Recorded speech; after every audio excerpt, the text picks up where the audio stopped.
Calma aí. Eu sei que eu botei no slide, eu sei que eu botei no cigarro, mas eu confio mesmo no que eu botei no meu caderno.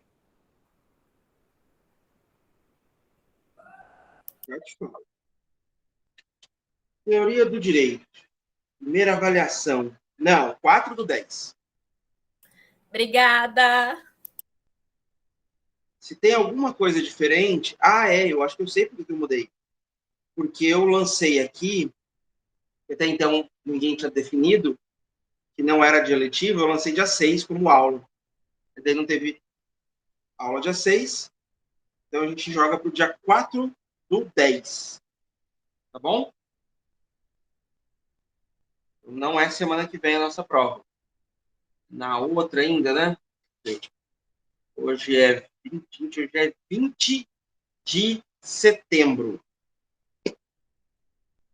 Setembro está indo já. Meu mês. 20 de setembro. Sem ser a próxima aula, segunda-feira. Na outra, dia 4. Aí, dia 11, nós não temos aula. Aí vocês folgam. E... Gente, não... Tá bom? Qualquer coisa eu aviso vocês se houver alguma mudança, alguma coisa. Vamos continuar a nossa jornada sobre a teoria do direito? Então, hoje, a gente andou falando sobre vários aspectos do direito e tal.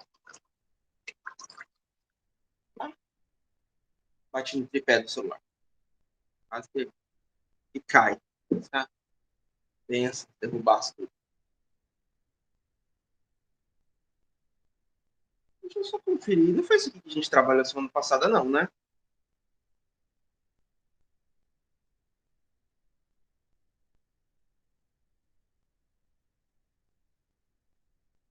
Não, foi a dogmática e a ruptura epistemológica. Eu tava ficando até com medo. Será que eu tô confundindo tudo? Então, hoje a gente vai para o direito enquanto fenômeno social.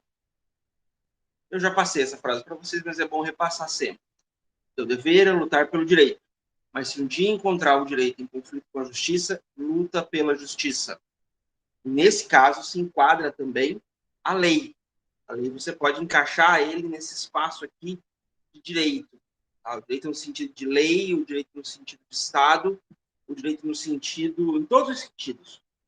Então, em algum momento, não estou falando para vocês descumprirem a lei, pelo amor de Deus. Tá? Daqui a pouco vem um aí e fala assim, o professor falou que podia, se a lei é injusta, se a lei, como é que eu disse?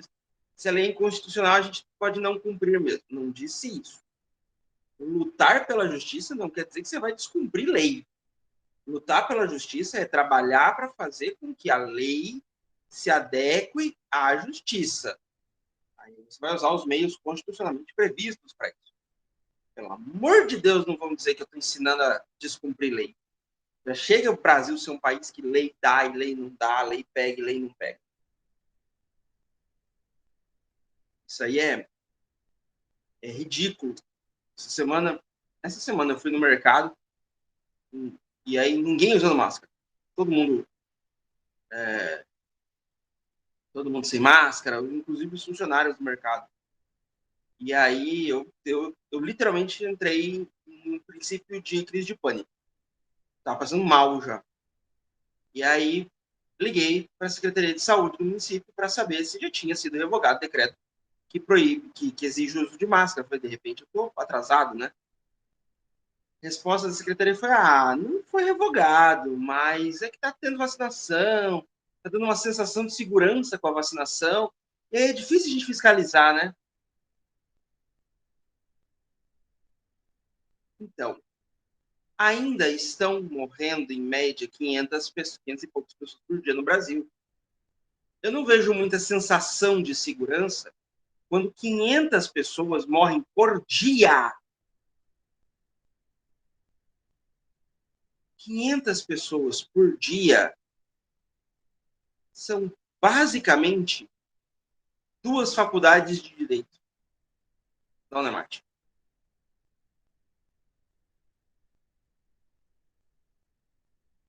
Faz isso. Por dia.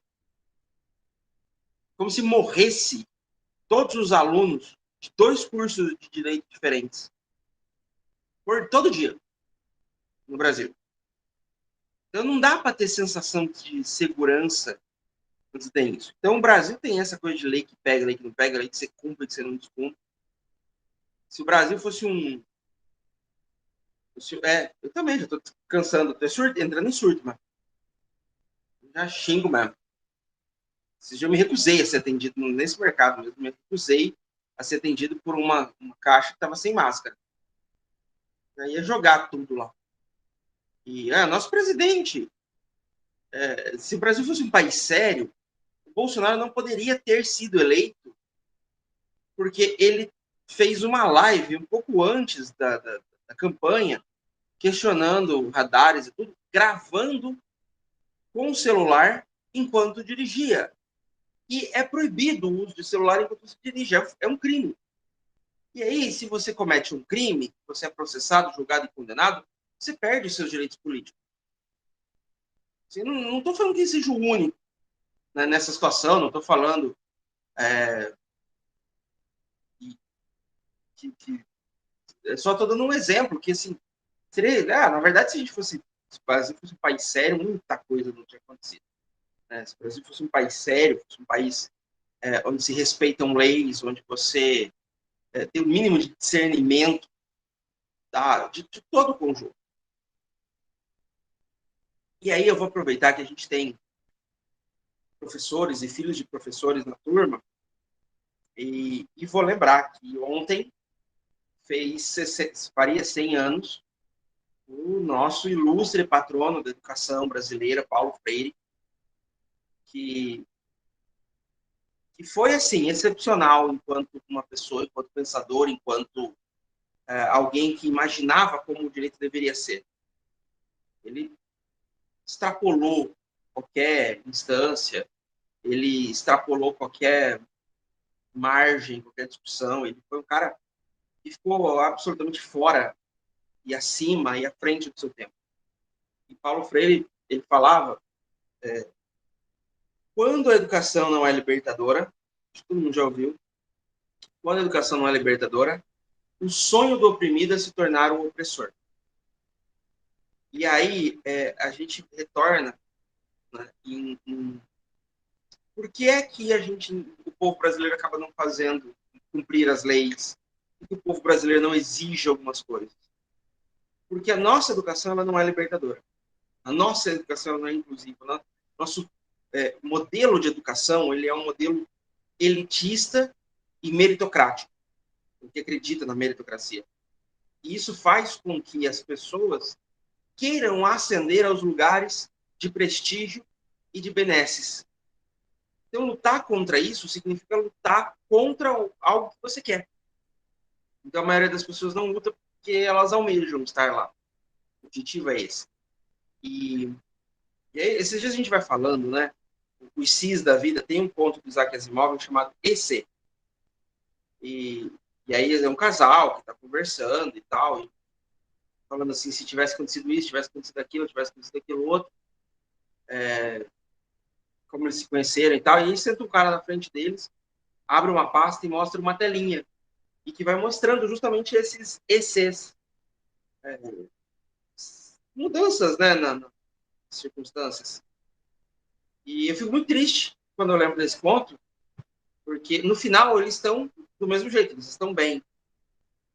E eu quero muito acreditar que o Brasil não estaria, que isso não seria verdade, se houvesse algumas coisas. Quem é mais velho, quem nasceu aí nos início dos anos 80, vai lembrar, talvez, né, nos anos 80, anos 70. Quem é mais novo, provavelmente, se ouviu falar foi muito pouco, da concorridíssima eleição para presidente, primeira eleição direta, depois da Constituição de 88, da redemocratização e tal. Nós tivemos aí ditadura militar, aí no meados da década de 80, houve uma eleição indireta, mas já sem a participação dos militares. Tancredo Neves se elegeu, acabou falecendo sem tomar posse. Alguns dias, na verdade, ele faleceu alguns dias depois da posse. Ele nunca exerceu, mas ele foi empossado. E aí o Sarney acabou governando o Brasil por 5 anos, na época eram 5 anos ainda. Foi eleito ainda na Constituição anterior, previa mandato de 5 anos sem reeleição. E aí, em 90, nós tivemos uma eleição, 90, 89, agora não vou lembrar direito. Seria a primeira eleição direta depois da redemocratização. Participou, Deus e o mundo, de 200 candidatos. Inclusive o Silvio Santos, não sei se vocês sabem, mas essa história de pessoal da TV virar candidato, isso aí não é modinha de agora, não. O Silvio Santos já era lá na primeira eleição, ele já estava lá. Mas a disputa mesmo ficou centrada entre um operário barbudo, radical de esquerda, Lula, que não era esse Lulinha paz e amor, a gente conhece hoje, que não tinha nada de apaziguador, nada de conciliador, como ele se tornou depois, e o caçador de marajás, né?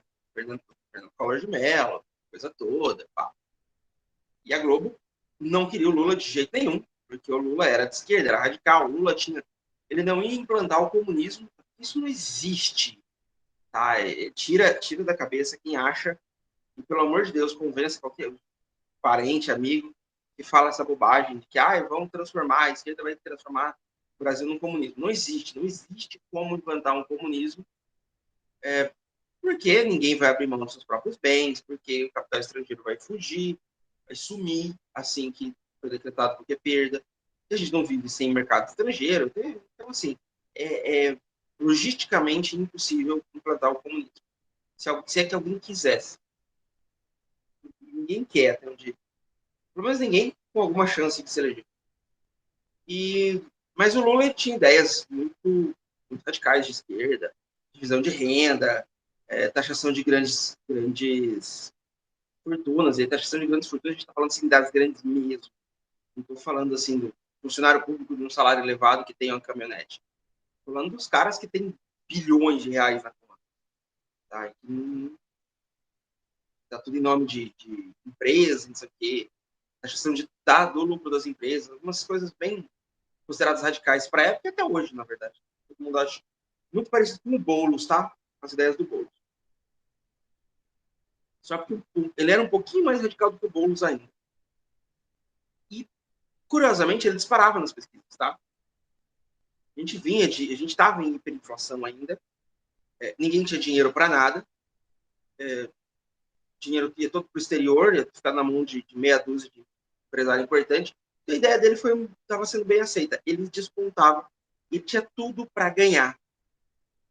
E ele já tinha definido algumas condições, algumas questões, e uma das condições de governo dele era que o Paulo Freire iria ser o ministro da Educação, caso ele ganhasse. Faltando mais ou menos uns 10 dias para o segundo turno, e assim, ele perdeu o primeiro turno, né? Ele não ficou em primeiro, ele ficou em segundo.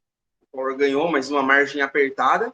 Só que muita gente que votava em outros candidatos no primeiro turno passou a votar no Lula. O pessoal que votava no Quércia, o pessoal que votava na Luiza Erundina, acho que estava também. Uma galera, tá? Porque... E assim, o pessoal achava que ele era meio chuco, meio burro. Talvez até fosse. Eles achavam que eles podiam manipular um pouco melhor ele. Eu tinha uma galera, assim, desse MDB, porque o Collor, ele vinha com a história de ser o caçador de marajás, né? Então todo mundo tava meio com medo do que ele poderia fazer. Acabou que não virou merda nenhuma. Igual um outro candidato que falou que ia acabar com a mamata e estamos aí, né? Mas o que realmente definiu a eleição não foi isso. O que definiu a eleição foi que uns 10 dias antes da eleição, o presidente do grupo Pão de Açúcar, o Abílio Diniz, ele foi sequestrado. E aí, nesse momento, nessa situação, houve uma ligação. Eles pegaram os sequestradores, libertaram a Abílio Diniz e tal, e aí vincularam ao PT. A Globo, basicamente, foi a Globo, conseguiu vincular os sequestradores ao PT. E aí a aprovação, a votação do Lula despencou. Tá? Depois foi provado que era mentira. Só que só foi provado depois da eleição. E aí o Fernando Collor de Mello ganhou. Nós tivemos aí a Zélia como ministra da Economia, a merda, confiscaram a poupança. O caçador de Marajás se tornou ele o próprio grande Marajá. Né? Eu lembro que o pessoal costumava dizer que tinha a Casa da Dinda. A Casa da Dinda eram 4 quarteirões que ele comprou em Aracaju, na cidade dele, com as ruas. Ele fechou ruas públicas para construir uma mega mansão absurdamente grande. E daí tinha gente que achava que era uma residência oficial, igual a Casa Branca, por exemplo. Não, a Casa da Dinda era a casa dele particular.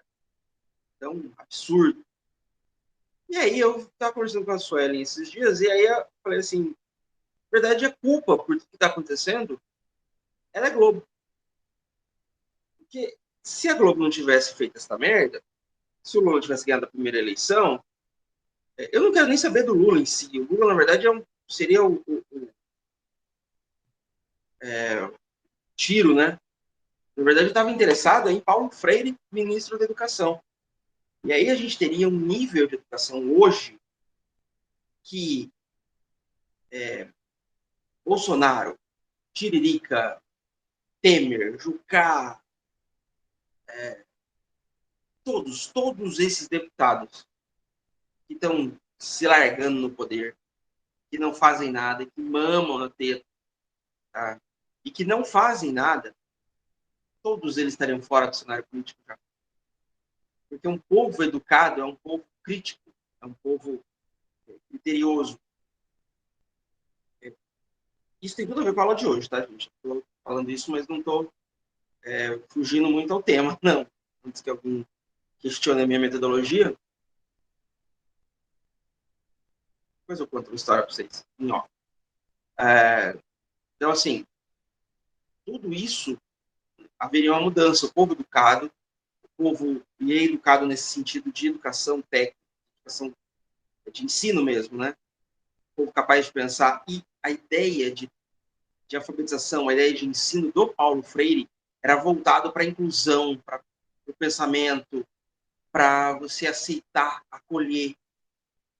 Você não elitizava, você ensinava. E ele era um defensor do ensino de matérias que são consideradas hoje matérias perdidas, matérias desnecessárias. Filosofia, sociologia, história. Tem gente que acha chato, tem gente que acha...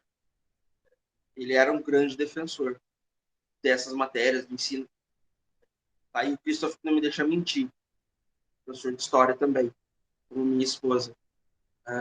Professor de história hoje, ele vai dar aula, vai pegar turmas, ele vai ter que pegar aí, às vezes, o dobro de turmas como professor de português, professor de matemática, porque a carga horária de história, a carga horária de filosofia, de sociologia, quando tem, porque tem uns que nem tem, mas quando tem, é a metade do português, de matemática, e aí o professor tem o dobro de provas para corrigir, o dobro de coisas para lançar no diário, o dobro de alunos para dar atenção. Acaba esgotando esse professor de uma matéria que ela é de um absurdo, tá? Necessidade. Eu acho que são as matérias mais importantes que existem, que deveriam ser ensinadas na escola com muita ênfase, que é história, sociologia e filosofia. São matérias que fazem você pensar. Qual a utilidade de você saber de cor mesóclise, pretérito imperfeito, pretérito mais que perfeito, pretérito perfeito? O único que usa mesóclise hoje em dia, e daí acaba tendo que usar o mais que perfeito, é justamente o Temer. Tá? Para que você sabe... Eu pergunto a vocês, a qualquer um de vocês, quando é que vocês usaram a fórmula de Bhaskara? Algum dia na vida de vocês que não tenha sido para ensinar um filho, igual eu usei já. Você nunca usou? Eu já, eu ensinei minha filha. Para quê? Não tem ideia. Eu sei, sinceramente, não faço. Vai descartar a matemática, português, não é isso que eu estou falando. Tem coisas que são essenciais, tem coisas que são importantes, mas tem coisas que não têm sentido para quem não é específico, né? Você ter uma... Por que eu tenho que saber calorimetria em química? Eu tenho que saber fazer conversão de reação química em química, né? Apesar de eu gostar de fazer isso, eu adorava a matéria, mas por que eu tenho que saber isso? Nunca mais usei na minha vida. Nunca mais usei as fórmulas não sei se vocês vão lembrar aí, acho que quem estava recém saindo do terceiro ano deve lembrar, aquelas fórmulas de física. Eu vou ateu, só sorvete, só sorvetão, sei lá mais o que, é o que eu lembro. Eu adorava fazer os cálculos, bacana. Nunca mais usei na minha vida. Nunca usei. Estou dirigindo meu carro, fico olhando para o carro da frente e falo assim, então, ele vem a uma velocidade constante, de tanto eu vou a uma velocidade constante, nós nos encontramos em tal ponto da estrada. Eu não, eu estou olhando assim que eu vou encontrar com ele. E se eu preciso acelerar, se eu preciso frear, o que eu preciso fazer? Sem precisar fazer conta. Tá? Não para no acostamento para fazer as continhas. Né? Então, assim, se você não usa isso no seu dia a dia... Tá?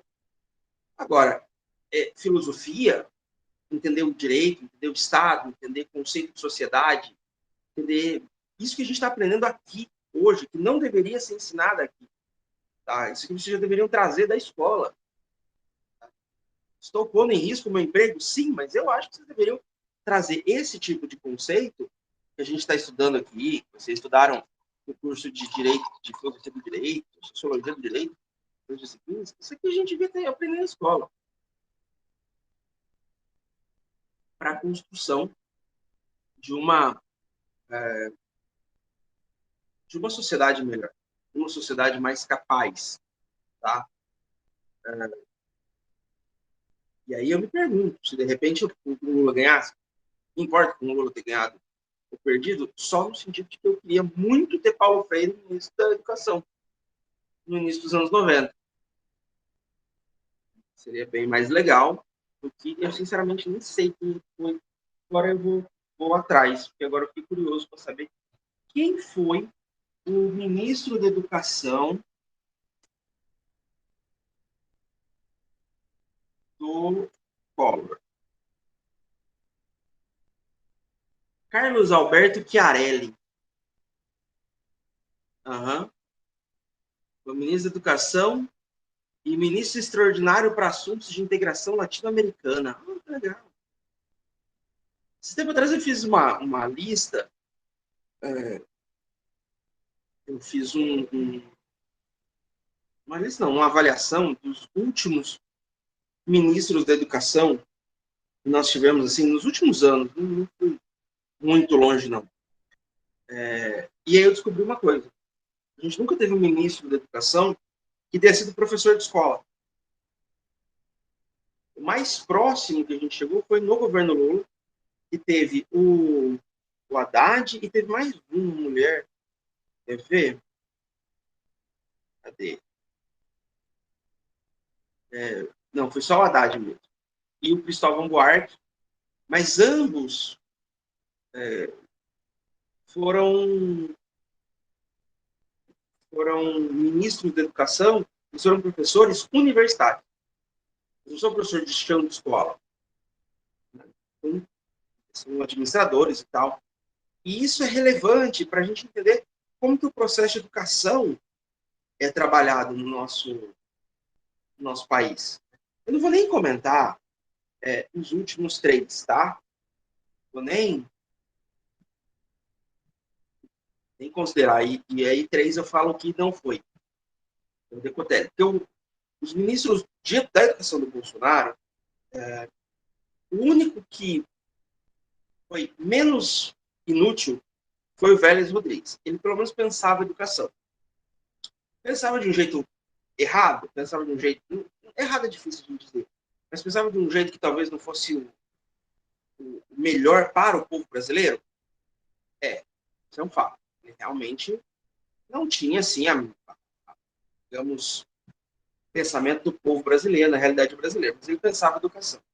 Então esse é o menos ruinzinho de todos. Aí você bota, vai entrar o nem considera, né? Vai entrar um surtado, um louco, maluco. O Decotelli, cara que frauda o próprio currículo Lattes. E aí vem esse atual, esse Milton Ribeiro, que acabou de dizer que a educação não pode ser para todo mundo. Faculdade não é para todo mundo, que alguém falou no grupo, mas eu não vou parar agora, pedindo o link, avisa que está na descrição do grupo, por favor, alguém. Então, assim, a gente tá vendo um sucateamento da educação, não é de agora, tá?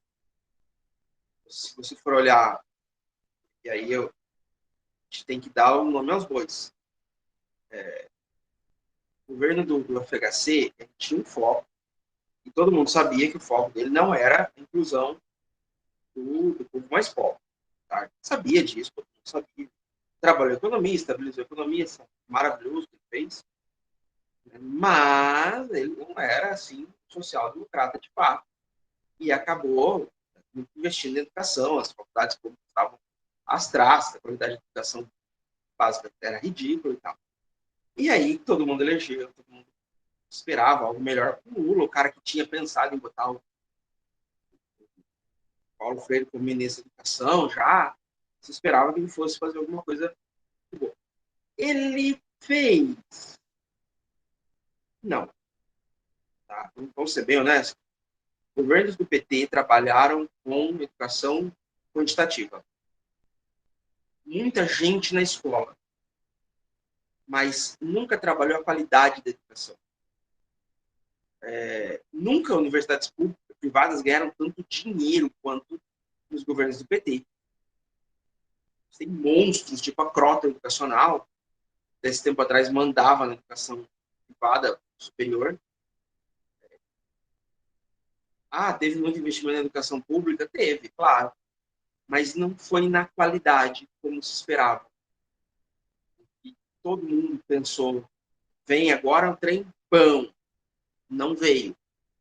Prova que não veio é que o Bolsonaro se elegeu com discursos fajutos. A verdade é que com discursos completamente surreais e falsos. Discurso falso, discurso fake news. E a proliferação da fake news prova a falência do sistema educacional. Por que as fake news não se proliferam na Europa, de um modo geral? Porque o sistema educacional europeu é bom, é de qualidade. Por que as fake news não se proliferam no Canadá? O sistema educacional canadense é excepcional. Por que as fake news tiveram um espaço muito forte dentro dos Estados Unidos? Porque o sistema educacional americano é mais ou menos. Não é tudo aquilo que se diz. Principalmente o nível superior. Mas mesmo o nível básico, ele não é lá grande coisa, como se pensa. Ele é bem mais ou menos. Por que as fake news fazem um estrago na América Latina? O sistema educacional latino-americano é falido. E aí, não estou falando só do Brasil. Brasil, Chile é uma exceção, está um pouquinho melhor, mas não é tanto. A Argentina está aí, ó, vivendo algo muito parecido com o que o Brasil viveu algum tempo atrás. Né? Incapacidade absoluta das pessoas pensarem, incapacidade absoluta das pessoas raciocinarem de uma forma fora da caixinha. Eu falo pensar, mas é o pensamento abstrato, é o pensamento... Como é que eu posso falar? É um pensamento que demanda uma necessidade de uma capacidade de raciocínio. A verdade é essa. Ele demanda uma capacidade de pensamento abstrato, de pensamento filosófico, de pensamento social. Hoje nós não temos no país, de um modo geral, tá? Estou falando que todo mundo existem situações pontuais. Se a gente for analisar isso, é muito pouco em comparativo com a quantidade de gente que existe no Brasil. Tá? Às vezes, e outra, graduação não significa muita coisa, tá? Ter uma graduação, ter nível superior, eu já vi gente com doutorado falando umas asneiras sem tamanho. Então, título também. Aí, por exemplo, você coloca... Gente, eu vou dar um exemplo. Claro, quando eu terminei a faculdade de Direito, em Cáceres, eu fiz vestibular para letras. E eu não queria parar de estudar, eu queria continuar lá no MAT também. E aí eu fiz vestibular e tal, e passei em primeiro lugar. E vou falar mais, eu passei com uma nota que só nota da prova objetiva eu conseguiria passar em primeiro lugar, porque ela era maior do que a nota completa do segundo colocado. Eu passava sem a redação. Aí você fala assim, nossa, professor, tá se gabando? Não. Na verdade, eu quase zerei de química e física. Eu quase fui eliminado do vestibular. Eu não fui bem, eu não estudei. Simplesmente não estudei. Eu peguei, fiz vestibular, fiz inscrição, paguei e pronto. Tá? Fiz por fazer. Me assustei muito quando saiu o resultado. E eu conversando com professores e com tudo, a gente chegou a uma conclusão. O problema não é que eu sou fodástico, eu sou incrível, eu sou especial. Não. Eu só tive uma educação básica de qualidade, eu estudei em escola particular, tá? Eu sou privilegiado, eu sou alguém que teve um nível de educação básica superior à média. Reconheço isso, eu não sou hipócrita, dizer que tive a mesma oportunidade que os outros. Não, tive oportunidade melhor que a maioria. Sim. Mas também a falência do sistema educacional. E aí, beleza, né? Passou uns dias, uma semana de aula, a professora de literatura antiga avisa o pessoal que está disponível o Xerox, né? Tem 13 anos. Os Xerox estavam disponíveis na xerocadora na frente da faculdade, que era para ir lá buscar a apostila. Que era um trecho de... Era um trecho de 3 livros, com 3 trechos. Que era a Metamorfose do Kafka. Não era Metamorfose do Kafka, não. Era literatura antiga, filho. Não vou lembrar agora. Tá, não vou lembrar. Eu lembro que tinha um pedaço das Mil e Uma Noites do Malbataan. Do Contos das Mil e Uma Noites. E aí, tanto que o dia que ela passou, eu levei a minha cópia das Mil e Uma Noites, que eu tenho, que é prefaciado pelo Malbataan. É lindo de morrer. Coisa incrível. A professora tomou ele de mim. Falou assim, eu vou ficar com a sua versão, você fica com a minha durante o semestre. Tá bom. Mas, enfim, ele volta com uma apostila de umas 100 laudas, mais ou menos, um colega meu. E aí os outros colegas estão falando assim, meu Deus, isso é muito, será que para literatura antiga 1 e 2? Eu já estava meio estressado. Gente, pelo amor de Deus, vocês vão para aquele lugar, porque vocês estão na faculdade de letras, vocês não querem ler? Vocês estão fazendo letras e vocês não querem ler? Ela devia mandar a gente ler o livro inteiro, pelo amor de Deus. E aí eu até alterei um pouco a voz pro pessoal. Nossa, Felipe, para com isso. Por quê? Porque não se ensina a ler na escola. Não se ensina a ler na escola, não se prioriza um ensino. Esse ensino de alto nível, de alta qualidade, não é priorizado nas escolas públicas do Brasil. Eu tive, por alguns motivos, porque eu tive influência da minha mãe, das amigas da minha mãe, todos universitários.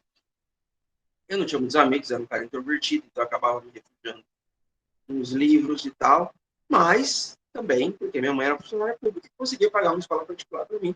E na escola você tinha um incentivo um pouco maior. Não era adequado, mas era maior do que das escolas públicas. Então eu sou privilegiado. Bobagem eu dizer que não. Primeira regra que você tem que ter de bom senso é saber se você foi ou não privilegiado. Não tem... Eu mostrei para vocês aquela corrida dos privilégios, né? Sei para vocês semestre passado. Mas eu vou mandar o link. Eu achei uma do Brasil, bem interessante também. Vou mandar o link para vocês. E aí, o que eu sei? Sei que a gente estava lá. Se eu tivesse naquela corrida dos privilégios, eu ia sair bem na frente. Tá? Bem na frente mesmo. porque eu sou um privilegiado. Só que eu não deveria estar na frente, só porque eu tive uma condição de privilégio. A verdade é que o Estado deveria cumprir essa função. E por que eu estou falando tudo isso? Porque o direito, eu disse isso algumas vezes, ele é a expressão do que é o Estado. Ele é a expressão, ele é da sociedade, ele é o espelho da sociedade. Então, se a sociedade ela é discriminatória, ela não sei a palavra, mas quando ela não é inclusiva, se a sociedade ela não tem um viés educacional, de inclusão, de aceitação, de um trabalho de coletividade, o direito vai ser torto também. O direito ele vai ser feito voltado para uma construção social que privilegia alguns grupos e exclui outros de oportunidades. A verdade é essa. A gente já teve esse momento de falar o que é direito e o que é lei, para não falar bem rapidão, só para quem não pegou, tá? Mas o direito, ele teoricamente é o que é reto, o que é certo, é o ordenado. Já a lei é o escrito, por aquilo que está colocado de forma escrita, de forma positivada. Então, o direito, quando a gente pensa em correção, quando a gente pensa em retidão, a gente está falando do que seria justo. Mas o direito, antes de ser uma expressão etimológica, antes do direito ser um significado, ele é um conceito abstrato. Ele é uma representação, e essa representação é da sociedade. Se a sociedade ela é uma sociedade que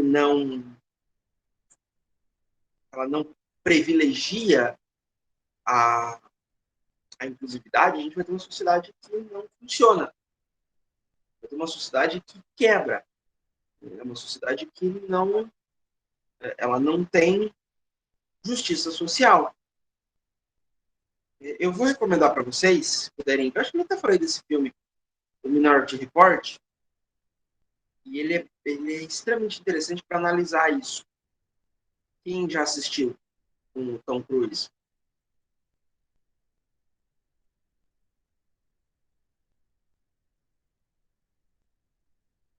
O Silêncio Me Precede. Quem não assistiu, assista. Eu me lembrem, vou mandar conto no qual ele é inspirado. Tá? Do Philip K. Dick, eu tenho em PDF. É do Philip K. Dick? Eu acho que é. Agora não. O Duarte C. Clarke. Agora não lembro. Eu lembro que ele que tem um conto, né? Ele é baseado numa história escrita, num livro.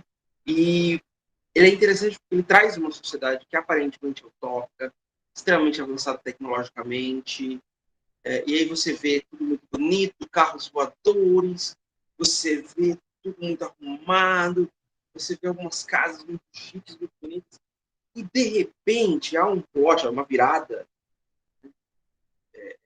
o segundo ato do filme, digamos assim, e esse segundo ato você é apresentado a uma realidade muito mais feia, muito mais suja, muito mais pobre. E aí você tem todo um sistema jurídico feito, jurídico social feito para manter essa distinção, essa hierarquização. E isso é muito ruim. E a sociedade é isso. Quem puder ler não, assistir, ler também. Oh, me lembro, deixa eu botar aqui.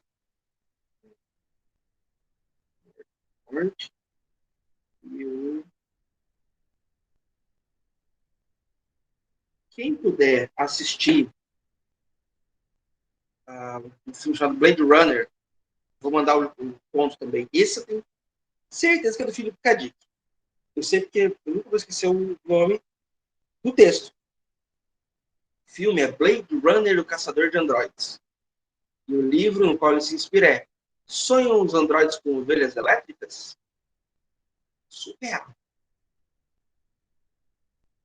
Então, assim, deem uma olhada nesse filme, no Blade Runner também, no original, de 83, 82, 83, coisa assim, com o Harrison Ford. Saiu um agora, que é 2049.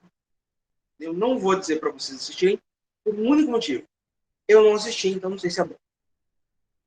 Se quiserem assistir, assistam, só contei isso. Eu não vou indicar, porque eu não conheço. Eu vi críticas e tal, mas, e eu quero que vocês, se tiverem oportunidade, assistam Matrix. Os três. E aí a gente vai entender um pouco dessas relações sociais. São três filmes, tá? Blade Runner, Matrix e Minority Report. Tinha mais um que eu queria indicar para vocês. Equilíbrio, lembrei. Eu vou colocar depois no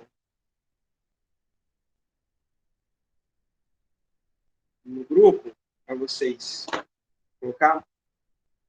O Equilíbrio é um filme, ele é meio obscurozinho, não sei se alguém de vocês já ouviu falar dele. Do Christian Bale, depois fez o Batman e tal. E ele é bem interessante para entender essa questão, tal, sociedade.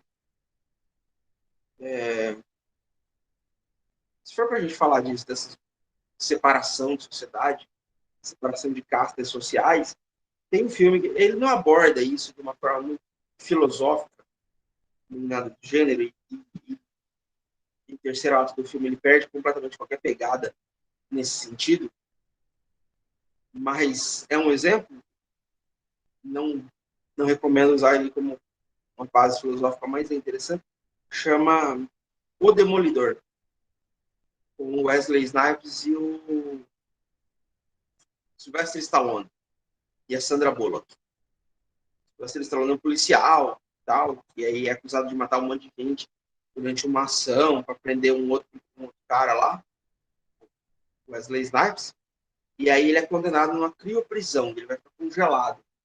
Ele e o Wesley Snipes.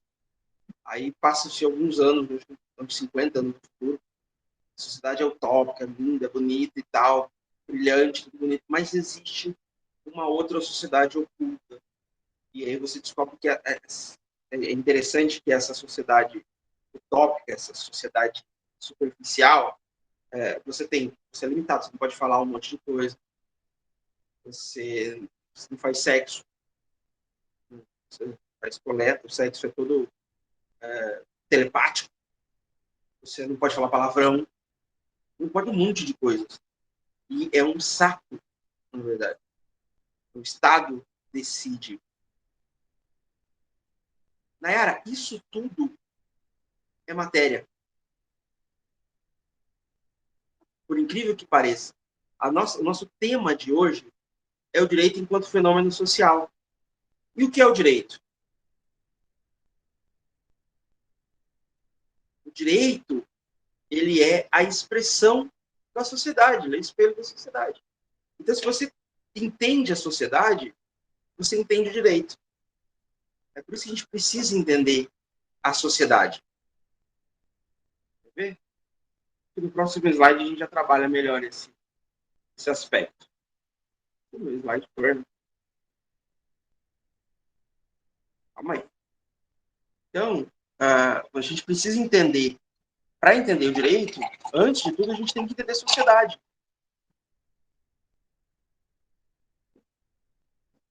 Não é isso aqui não. Já estudou. Você está aqui.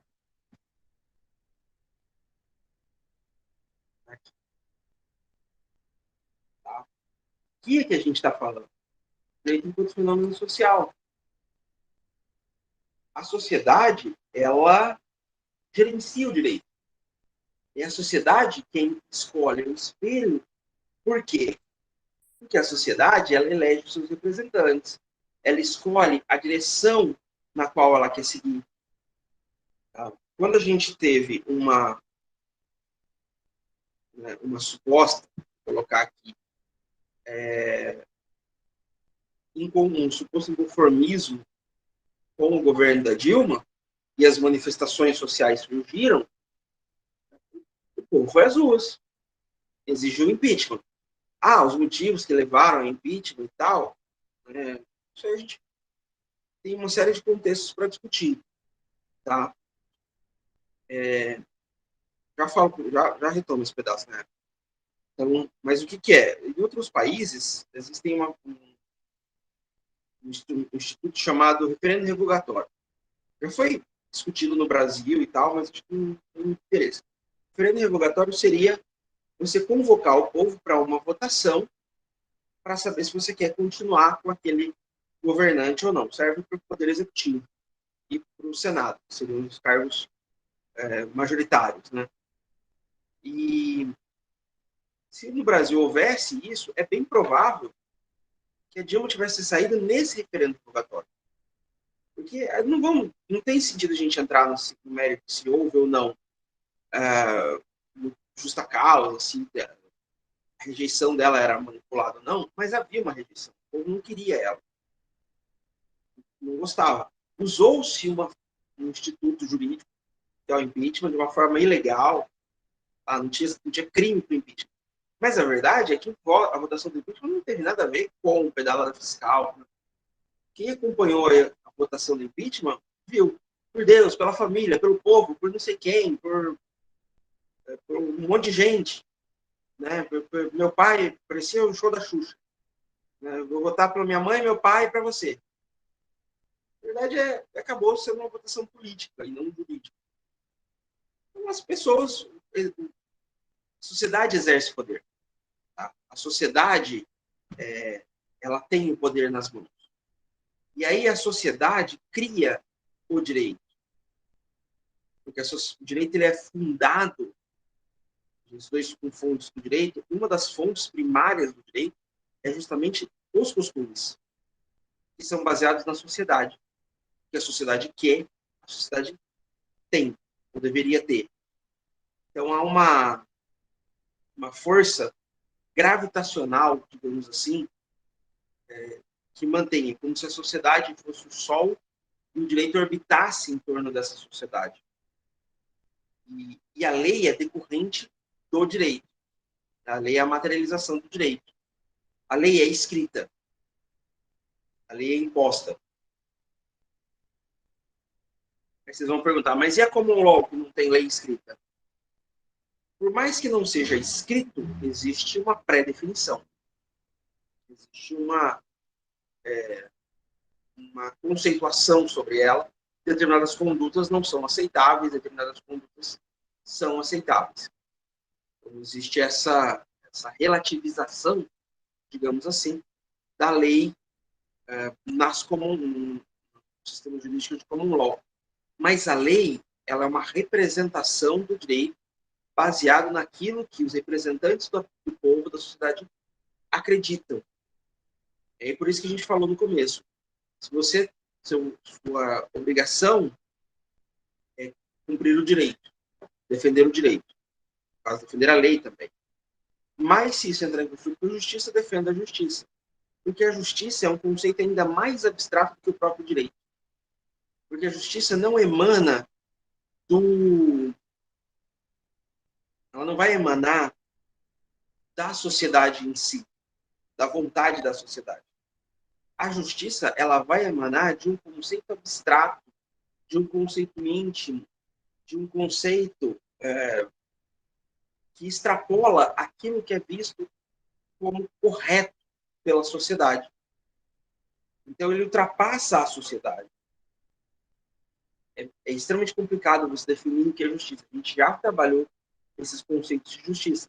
Mas esse conceito, o conceito de justiça, aquilo que é justo, ele está atrelado não só a uma ética social, mas também à moral individual de cada um.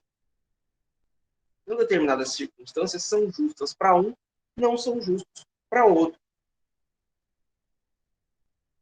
Quem acompanha futebol aqui? Um pouquinho, não precisa ser muito, não. Ninguém? Tem baixa mesmo. Vamos lá. Então, estamos falando de um esporte que virou um mercado, virou um negócio muito lucrativo para algumas pessoas. Recentemente, Lionel Messi, craque argentino, foi negociado com o Paris Saint-Germain. Ele vai ganhar por segundo. Por segundo. O equivalente a 1 mês e meio de trabalho da minha esposa.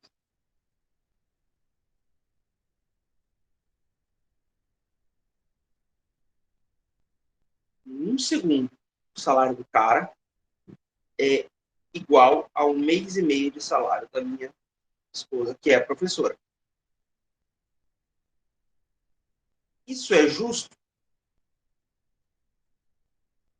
Pergunta que eu estou fazendo. Isso é justo?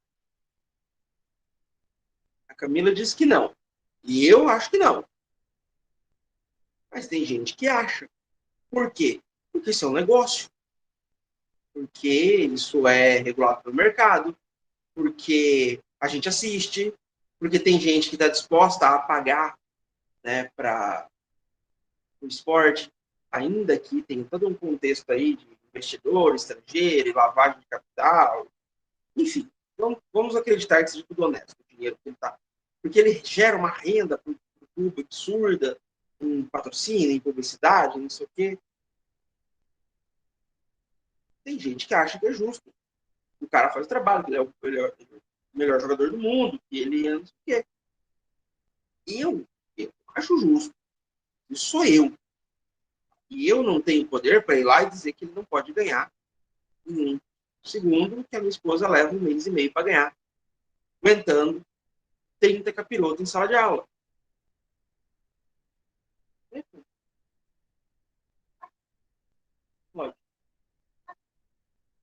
Entendeu? Então, assim, tem todo um. Existe um conceito por trás disso. Tá? Se você ia achar, não sei. Eu acho que não. Sabe por que eu acho que não? Porque eu ganho no meu, tanto aqui, tá? Como professor universitário, quanto como analista judiciário no fórum, eu ganho mais do que a minha esposa. E nas duas circunstâncias eu acho que está errado. Eu acho que é injusto o salário. Acho que o trabalho que eu faço não é nem tão importante e não, nem tão complexo como o que ela faz na escola. E eu acho assim que dos três, o menos importante é justamente o que me dá mais dinheiro, que é o de analista judiciário. Me dá mais dinheiro no papel, porque fica tudo para o banco nos consignados, mas enfim, me dá dinheiro. Então, assim, mas isso sou eu. E isso sou eu dizendo aqui, sentado na minha mesa, ganhando. Em um segundo ele ganha aí. Acho que vai precisar ter uns 3 segundos para ganhar o que eu ganho nos meus 2 empregos. Mais ou menos isso, 3, 4 segundos. Então, e principalmente, e aí eu olho uma questão, óbvio, de novo, estou vendo da minha posição, mas tem a questão da relevância da, do trabalho. Qual a relevância de um jogador de futebol para a sociedade? O que o trabalho dele faz? Se não entreter a massa, e isso é um tipo de óbvio. Não é à toa que os lutadores de MMA são chamados de gladiadores da era moderna. O que eram os gladiadores nos tempos de Roma? Eles nada mais eram do que pessoas que tinham como principal instrumento divertir o povo e distraí-los das mazelas estatais. E aí, o que o futebol é hoje? A maior parte dos esportes, aí eu vou fazer uma confissão, né? Eu não assisto futebol, já assisti, já me empolguei, não gosto mais hoje. Assisto muito futebol feminino, me apoio as meninas, mas assisto. assisto Fórmula 1, que também é a mesma coisa, tá? Pelo menos o futebol, ele dá a oportunidade de gente pobre ficar rica. Entendeu? Fórmula 1 que eu assisto e acompanho, gosto, é só quem já é rico para ir lá. Então, né, Nayara, realmente, ganhando. Eu fico triste, no começo, quando surgiu isso, eu sempre pensava em Paralamas do Sucesso. Não, Titãs. Melhor banda dos últimos tempos, de todos os tempos da última semana. O maior sucesso dos últimos tempos de música americana. E assim, achei que ia ser uma coisa bastante passageira, mas esses 15 minutos de fama estão durando um pouquinho mais, estão dando um pouquinho mais de dinheiro. Né? E sabe o que eu acho engraçado? Você pega aí canais sérios, né? Pessoas falando coisa séria. Não vai. Não vai. Aí você pega bobagem. Para não dizer que eu não tenho TikTok no celular, tem porque a minha filha, quando descarrego dela, eu suquei o meu celular, encheu o saco até eu baixar o TikTok, mas eu nunca parei para ver. Ela assiste. Eu tô pensando em botar ela pra fazer dancinha também. De repente ela ganha um dinheiro que eu e a mãe dela não ganhamos trabalhando. Quem sabe, né? Exploração infantil aqui, gravada, beleza. Mas a verdade é que realmente é ridículo você pensar que dancinha e tudo. E a gente está alienando o povo. Né? Está cada vez mais. E quando você, por exemplo, quando você só tinha TV aberta, você assistia a novela das 6, aí você era obrigado a assistir o jornal local, aí você tinha a novela das 7, aí você era obrigado, mesmo que não quisesse assistir o Bom Dia o Jornal Nacional, aí você assistia a novela das 9. Hoje, nos streaming, você assiste a hora que você quiser, você fica no Instagram o dia inteiro, com o celular na mão o dia inteiro. Acaba alienando, tá? E essa alienação, ela está justamente no que Marx está falando, tá? Porque o que Marx está falando aqui? Que o poder econômico controla a sociedade de tal forma que o direito oriundo dessa sociedade é voltado para proteger essa estrutura financeira. E aí você está criando uma roda, um ciclo com a alienação que faz, assim, tudo bem, tem crianças ficando ricas com dancinha no TikTok. Quantas crianças estão ficando ricas com dancinha no TikTok? E quantos milhões de crianças, adolescentes e adultos estão simplesmente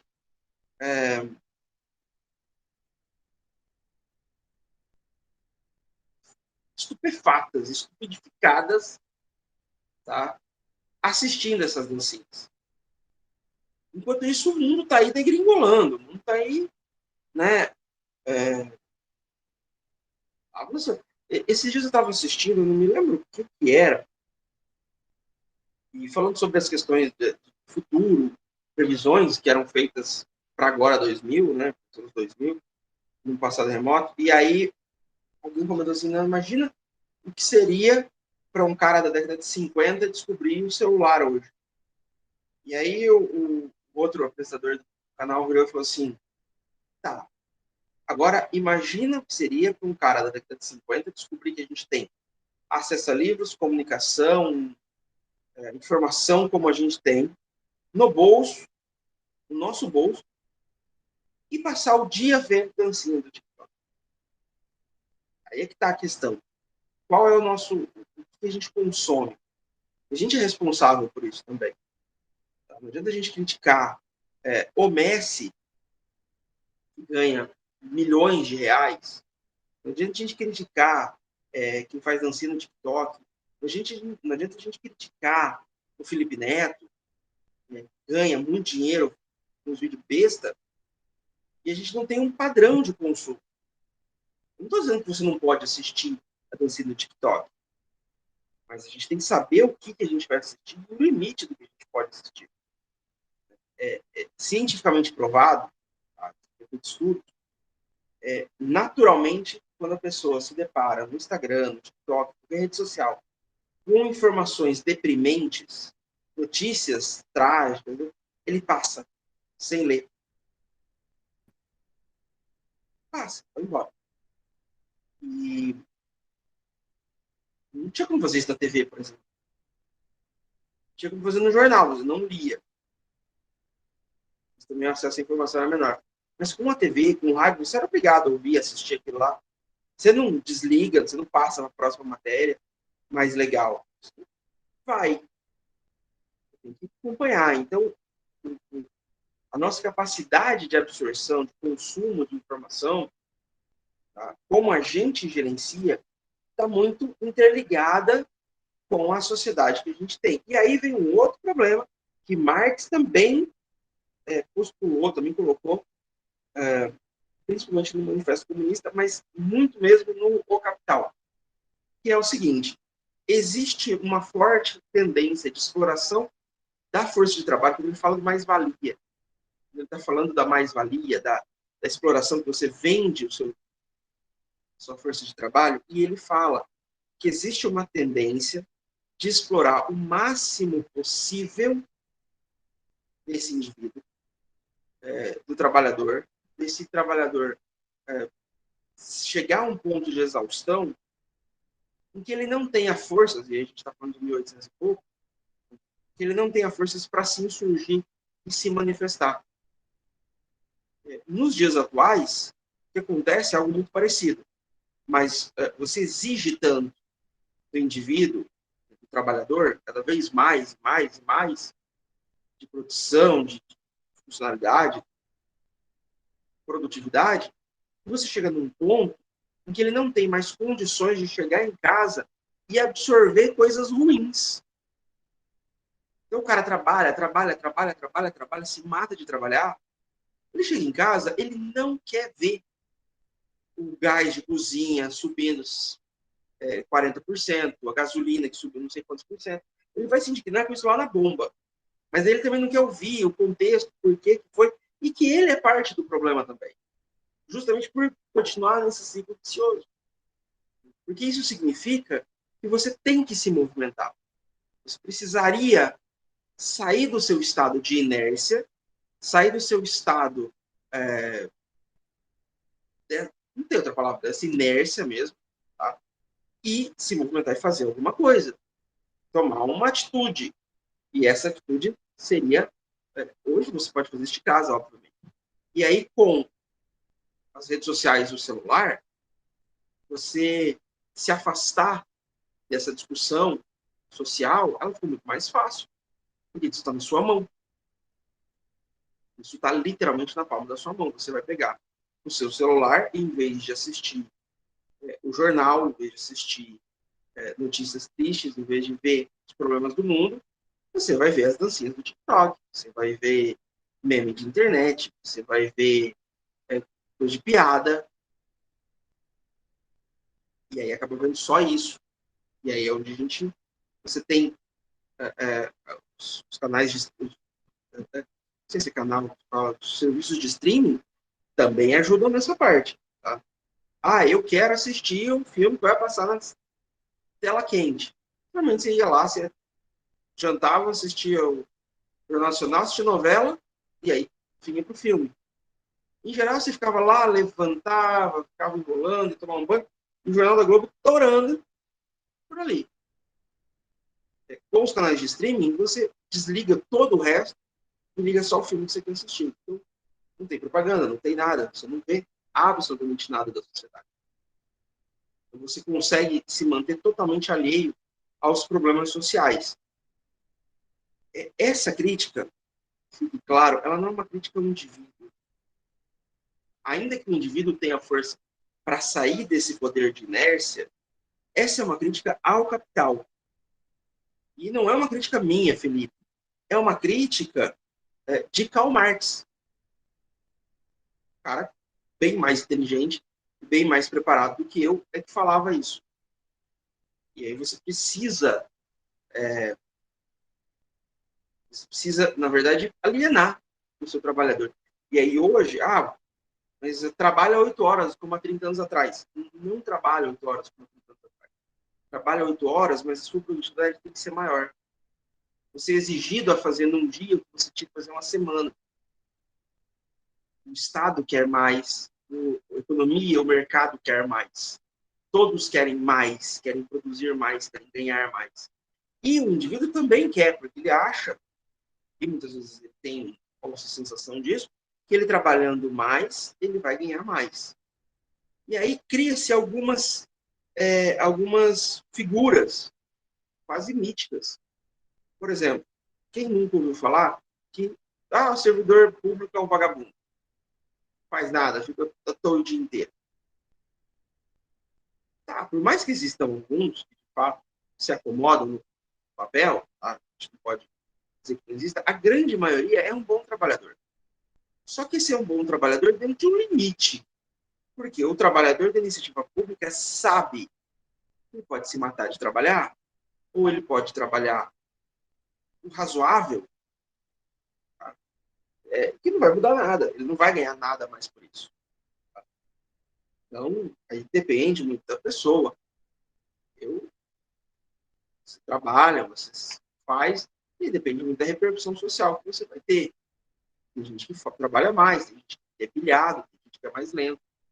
Mas a verdade é que a maior parte dos trabalhadores são pessoas competentes, capazes e que estão ali para fazer o seu trabalho. Não para se matar num estado que não vai te valorizar depois. Ok. Também cria-se mito, esse é um pouco mais antigo, de que o indígena era preguiçoso. Né? Na campanha, a gente ouviu falar que o brasileiro ele herdou a indolência do indígena, população dos povos originários. Por quê? Porque o indígena não produzia para acumular, para criar riqueza. Ele produzia para aquilo que precisava. Se ele foi lá, ele pescou o peixe, dá para comer hoje? Beleza, deixa para amanhã pescar outro peixe. Eu não pesco peixe por uma semana inteira, guardo tudo, e é meu, e aí agora todo mundo, eu vou se lacrar aqui. Não, ele faz aquilo que ele precisa, ele faz aquilo que é da sobrevivência dele. Isso é ser preguiçoso? No mundo capitalista, num mercado dominante, como é o nosso próprio, é considerado preguiçoso. Mas a gente tem que pensar que eles viviam numa comuna, bem dizer.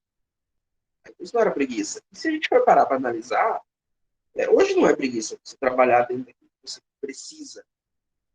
E você tem aquilo que Domênico de Masi falava sobre o ócio produtivo, que é um tempo que você tem que tirar para você pensar, para você ser contemplativo, para você imaginar.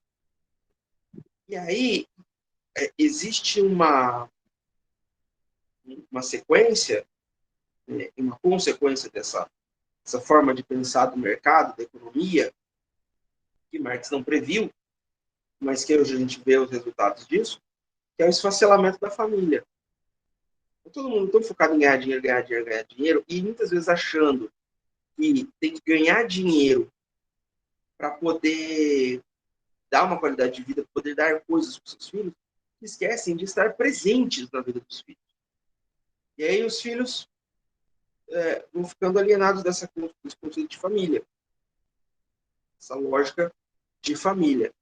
Eu falei para vocês do Felipe Neto, porque eu assisto de vez em quando, não é sempre não. Eu comecei a assistir ele, na verdade, por causa dos meus filhos que queriam assistir, e eu, normalmente, antes que eles assistam qualquer coisa na internet, eu acompanho. Da minha filha, por exemplo, eu tenho controle total do celular dela pelo meu. Ela tem 8 anos, então eu acho que é justo. Eu tinha isso com o meu outro, com o Eduardo, no filho do meio, e eu acho que eu tenho que ter cuidado. Não é toldar, não é proibir, mas limitar que determinadas coisas eles não possam ter acesso por conta da idade, por conta do conhecimento de mundo deles. Mas, enfim. E aí, ele tem algumas coisas legais e tal, mas ele criou um bordão que eu sempre fiquei muito questionei e tal, e deixei claro que aqui em casa não precisa assim, que é almoço completo com Felipe Neto, incentivando que as crianças todo mundo assista Vídeos dele enquanto estão almoçando. Não, isso é um absurdo, isso é ridículo, isso é fora de controle. Aqui em casa, o almoço é um momento de família. Nos reunimos todos e nós comemos todos juntos para falar sobre os nossos dias, preparar o período da tarde. Perdão, período da tarde. E aí a Suelen esses dias me chamou a atenção, falou assim, isso serve pra gente. A gente mora numa cidade pequena, você pode vir almoçar todo dia em casa, mesmo quando não estava tendo trabalho remoto, não estava online, eu vinha almoçar todos os dias em casa, ela também, mas que às vezes os horários fossem meio complicados, enfim. Agora, quem mora, por exemplo, no Rio de Janeiro, capital, em São Paulo, capital, que é 2, 3 horas de ônibus para ir, 2, 3 horas de ônibus para voltar do serviço, esse cara, esse pai, ele não vai almoçar com o filho. O filho vai almoçar, às vezes com a avó, às vezes, dentro da idade, vai estar sozinho em casa, vai chegar da escola, comer alguma coisa. Tem alguns que às vezes nem tem o que comer, e ele vai assistir sozinho.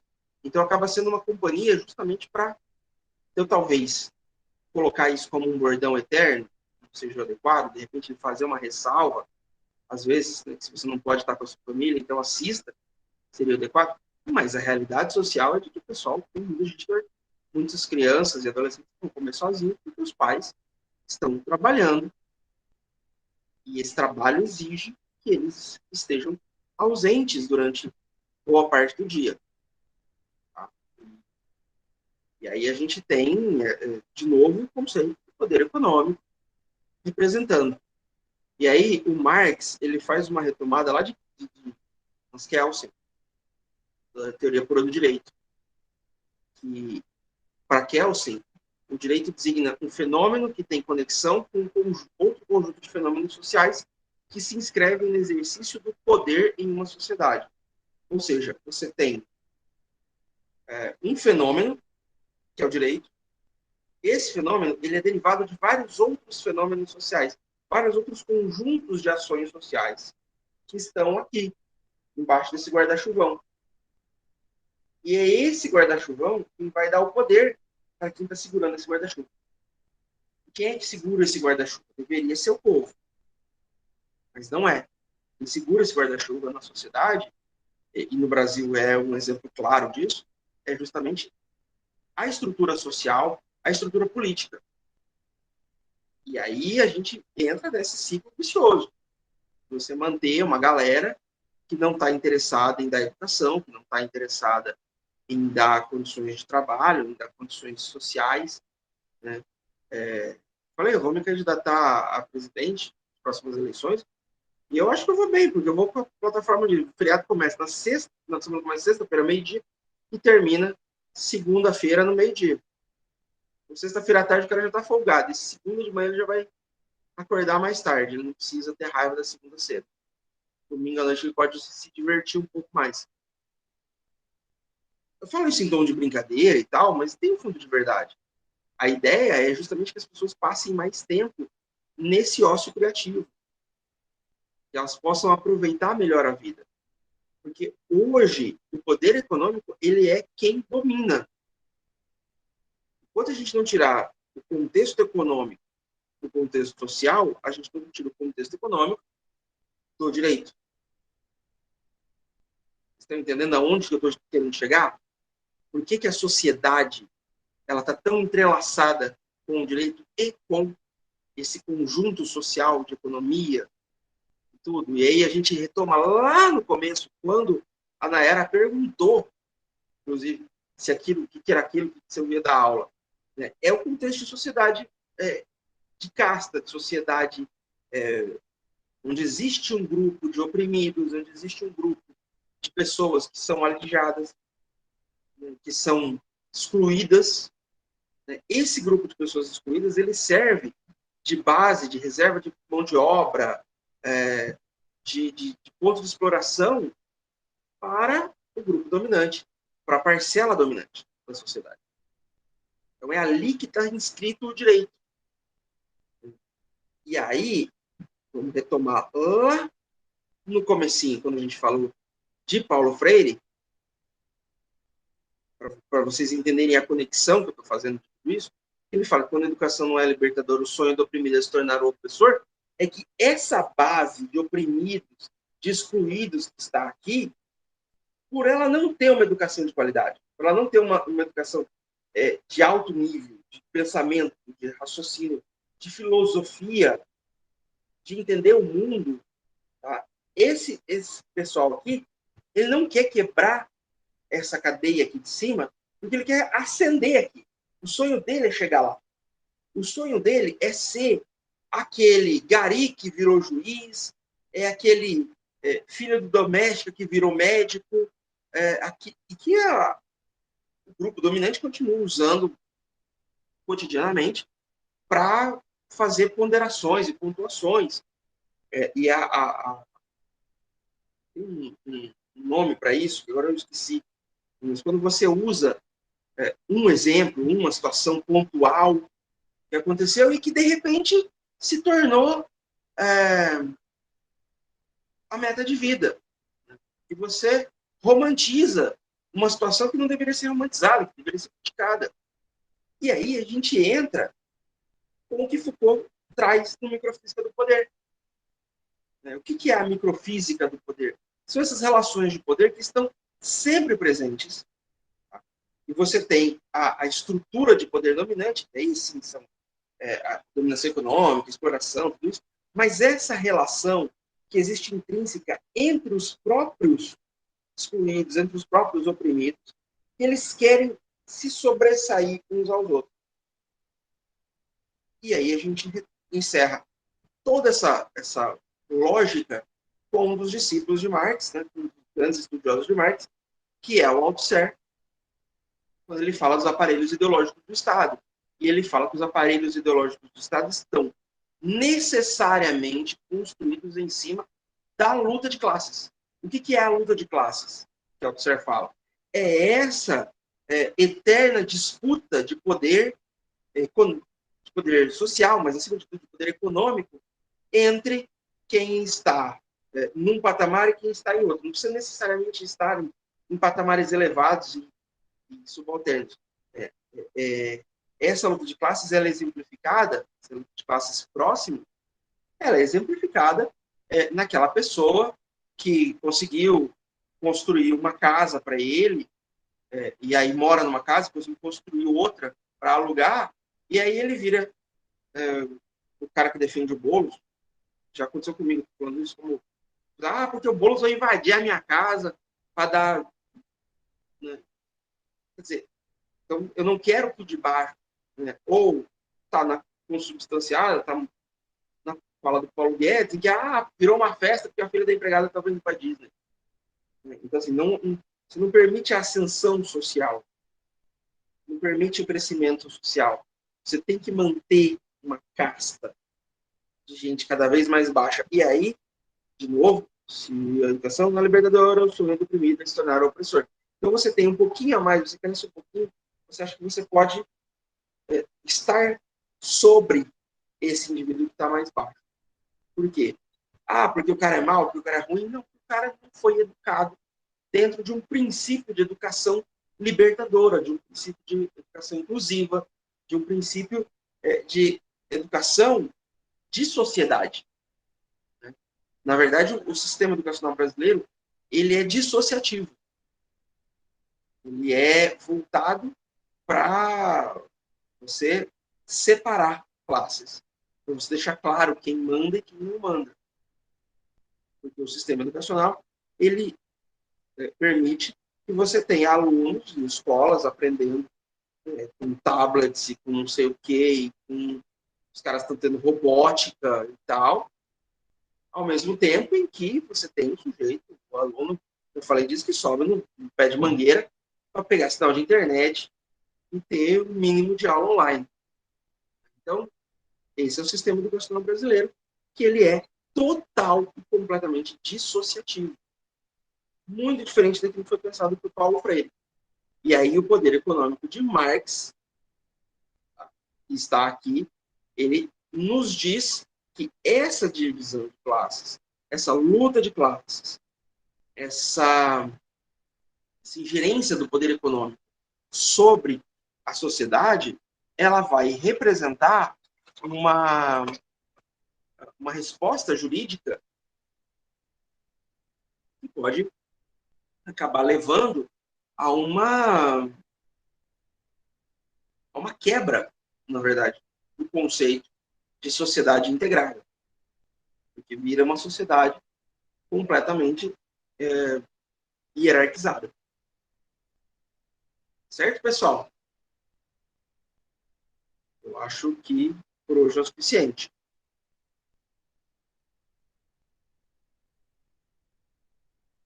Isso aqui, eu acho que está na nossa ementa como direito e sociedade, tá, gente? Só para falar.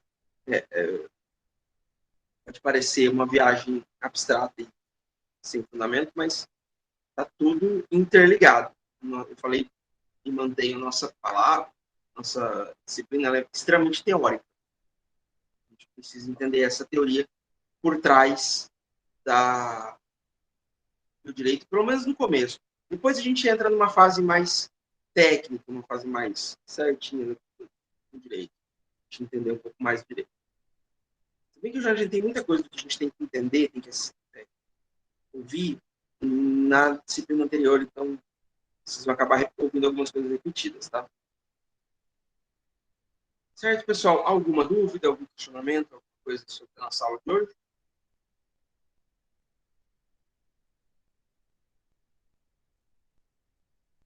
Não?